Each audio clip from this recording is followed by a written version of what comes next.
Good morning, good morning, everyone.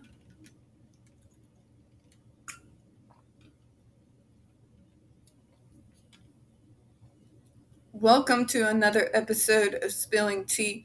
I'm your host, Tiffany Daniels, and we're going back to that horrible world known as the JRC. But before we do, the usual disclaimers. This morning was fun. Yes, it was, Mr. Meow.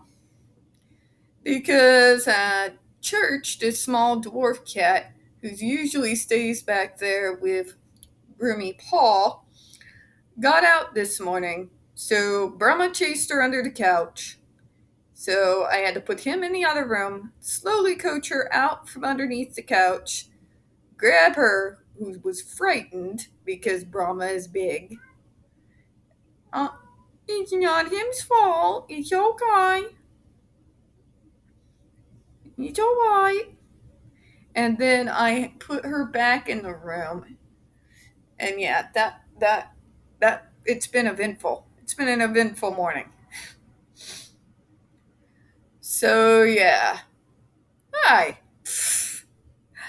Alright, usual disclaimers, folks. In the description box, you're going to see the link to the article that the Judge Rotenberg Educational Center doesn't want you to read.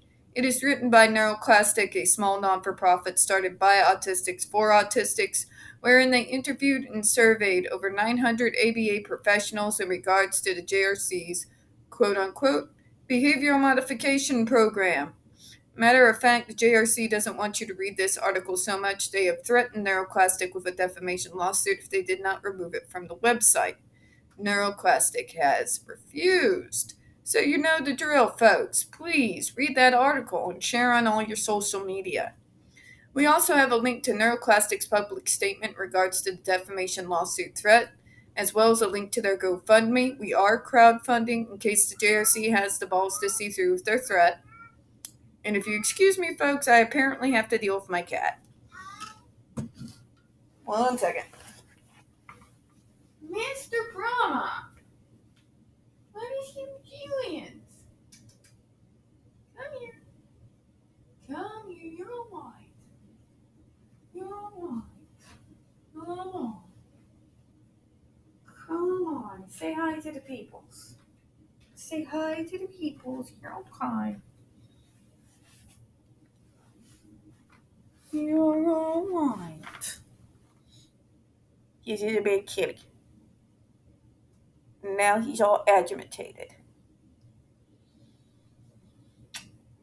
Again, you're going to see NeuroClastic's public statement in regards to the defamation lawsuit threat, as well as their GoFundMe. Again, we are crowdfunding just in case the JRC has the cojones to see through with their threat.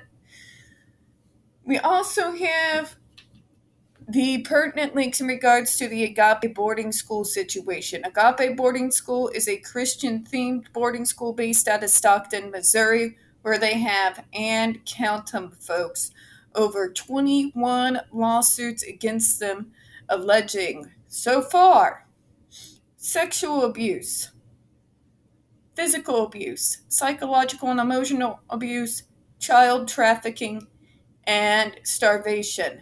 There's probably many, many more that I don't know about yet. So, folks, please read those articles, all right?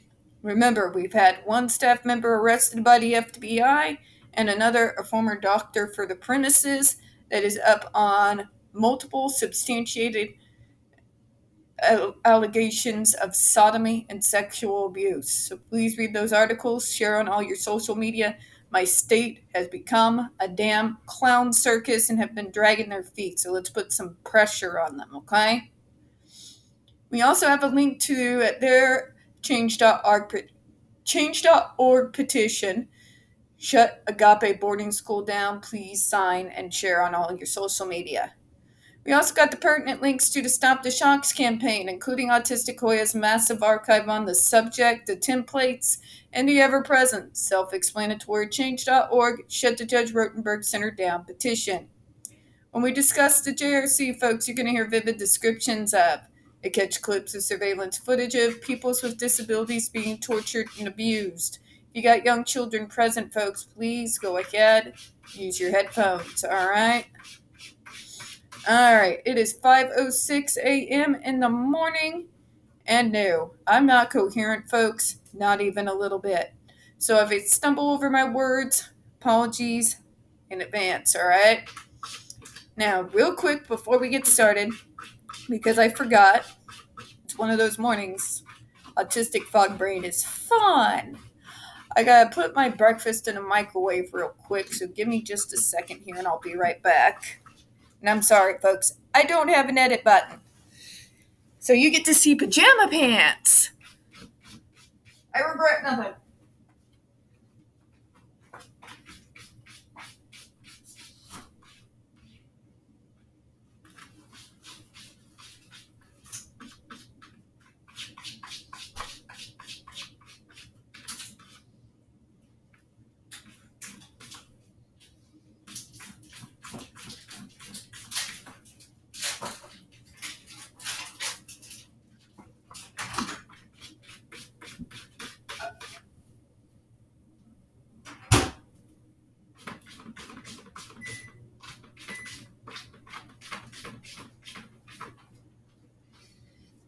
Just know you're probably going to hear the beep of that going off here in a moment. Alright, so back to where we left off yesterday and prepare for the stupid, alright? Examples might include jumping out of the car while it is moving, note passing during class, or any other situations where communication is not authorized. Oh, for fuck's sake, can we start in? First off, there's situations where kids are jumping out of moving vehicles has to do with the fact of students that were actually trying to escape Judge Rotenberg's center. But they're not going to tell you that. But I will, though, because it's in more than a few of the DESE reports, where students are literally jumping out of moving vehicles to get the fuck away from these bastards. I'd probably do the fucking same. Tuck and roll, baby, tuck and roll. I'd fucking do it. Note passing, which is, by the way, perfectly fucking normal. Neurotypicals also do note passing, but remember, we have to be more human than human. Do they get reprimanded? Sure, but I'm pretty sure when neurotypicals get caught note passing, I'll have to grab him again in a minute. I'm pretty sure they don't get shocked at 45 mph for note passing. But let's pulling false fire alarms. Again, something that neurotypicals do on a semi-regular basis. Stealing objects, sniffing markers, or setting fires. Hold on. Brahma, stop! Stop! You're gonna wake up Daddy. Come on. Knock it off. Knock it off.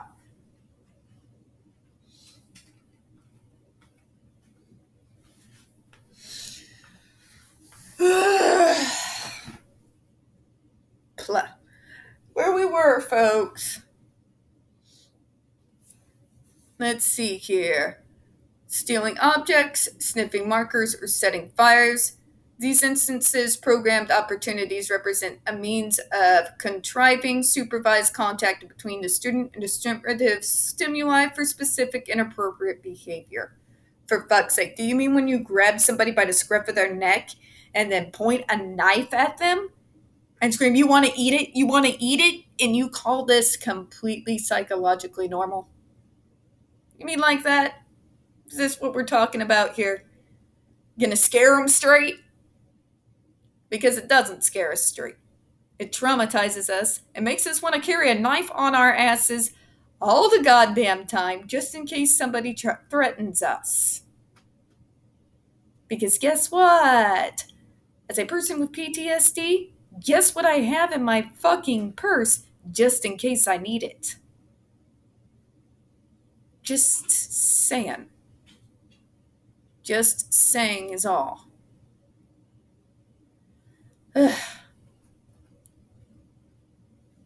So once again, we expect us to be more human than human, or shock.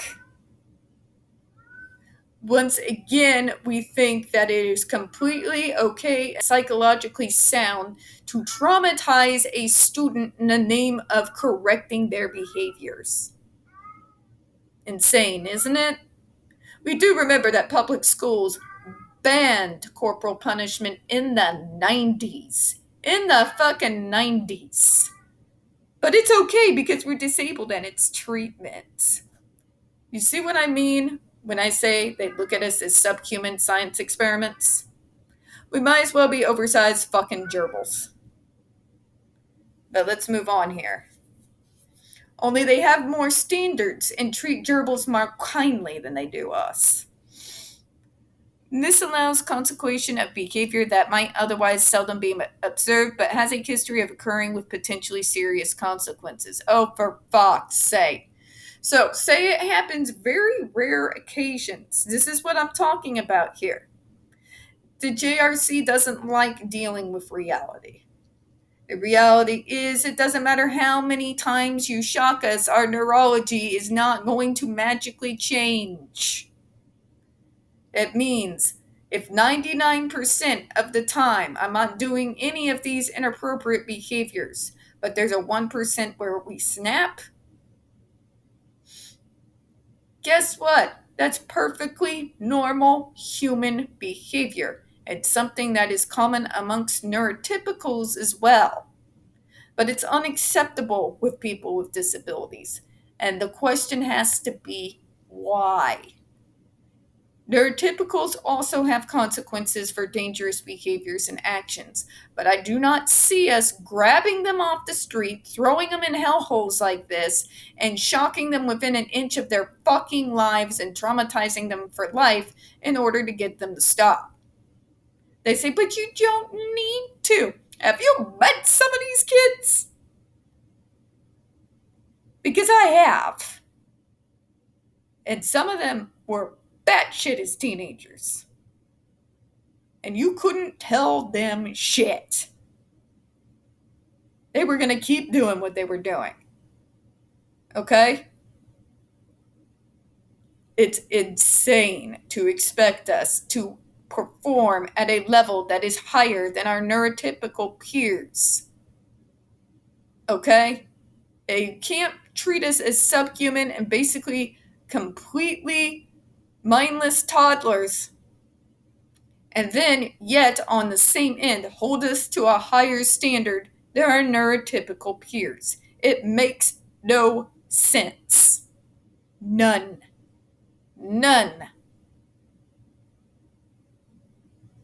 Why are we punishing us for the times that we do engage in that behavior? If that behavior does not happen all the time, shouldn't that be counted as a victory because that means we know it's wrong and 99% of the time we're giving the proper responses? No, we're going to punish that one fucking time. We're going to punish that one fucking time because, again, JRC doesn't deal in reality. Okay? As my mom and stepdad put it so eloquently, shit happens. Okay? We've got to face that as a society when we are dealing with disabled folks, especially those of us who are neurologically disabled. It's the same world we all live in, and guess what? Shit happens to us too. You've got to allow us to be human. You can't expect us to be perfect little disabled people. It's not reality. And to then inhumanely torture us and make us scream like they did on Andre McCullen's video and tell us that's sufficient, it's teaching him what? Manners? To be appropriate? It's all our fault that you have to hurt us, right? Sounds like every single child abuser I've ever heard. But let's finish this paragraph here. This allows consequation of behavior that might otherwise seldom be observed, but blah, blah, blah, blah, blah. For many transitional students, only a few trials may be sufficient to establish or reestablish appropriate behavior. Examples, stealing or assault. Here the fuck we go again. They like to use extreme behaviors as an example. You notice this? And there's a sly little reason why they do. They want you to believe that this is for our own good and that they're stopping us from having violent behaviors against other people and ourselves. It's not the truth. It's not the truth at all. More often than not, they are punishing behaviors that in no way or form hurts anyone else or ourselves. But they just don't like it because it makes them uncomfortable and it's not like our neurotypical peers. So they got to punish it, shock it, beat it, traumatize it, starve it, and sleep deprive it out of us. Fact of the matter is, though, as we know, that doesn't work. They'll say it works because they have basically traumatized us into doing nothing. But when we are no longer in that area that is causing the trauma, when we are in a safe space, guess what's going to happen and what's going to come back with a vengeance, that same aggression. And why? Because we are pissed the fuck off that we are treated like subhuman fucking human beings every day of our goddamn lives. We're tired of being targets. We're tired of being abused. We're tired of it being called fucking medicine and telling us to take it because it's good for us. And that's not just the students at the JRC, that's across the damn board. I've experienced some of that. A lot of shit that they say is for our own good is only to make them more comfortable and ease their guilty fucking conscience. That I won't back off of. Just take a look at the medical model sometime and the various treatments they have. Those that were informed by us, by actual advocates, 9 times out of 10 have a much higher success rate than those simply created by neurotypical doctors and psychologists, basing it off a model of neurotypical motivations and neurotypical toddler mindset. 9 times out of fucking 10. The whole idea of it is to try to make us be and act neurotypical. It's never going to work for anything other than a mask, and we can only hold that mask up for so long. Okay? I'm going to close out on that with these words. It is beyond outrageous, inhumane, and cruel to punish us because of our neurology. It is batshit insane to continue to hold us to a higher standard while still treating us as sub-fucking human. But you still hold us to a higher standard than what you ask of neurotypical teens. And these people will tell you, well, we reprimand neurotypical teens too. You ground them, Karen. You ground them. You do not set them up on a fucking shock device, slam them on a 4-point board face down with a helmet, and shock them over 31 fucking times. Okay? And then get away with it because you call it fucking medicine. If you did that to a neurotypical kid, if any parent pulled that shit on a neurotypical kid and it got reported and there was video of it, those parents would be in fucking jail for the rest of their goddamn lives. There's a double standard here and it's sick. And I'm going to close out on that. We don't get very many views on this channel. The few that we do tend to get removed from time to time. So please don't forget to hit the like button, hit subscribe, and don't forget to hit the comments. I do appreciate your time this morning. And as always, we here at Spilling Tea hope you have a good one. Bye-bye.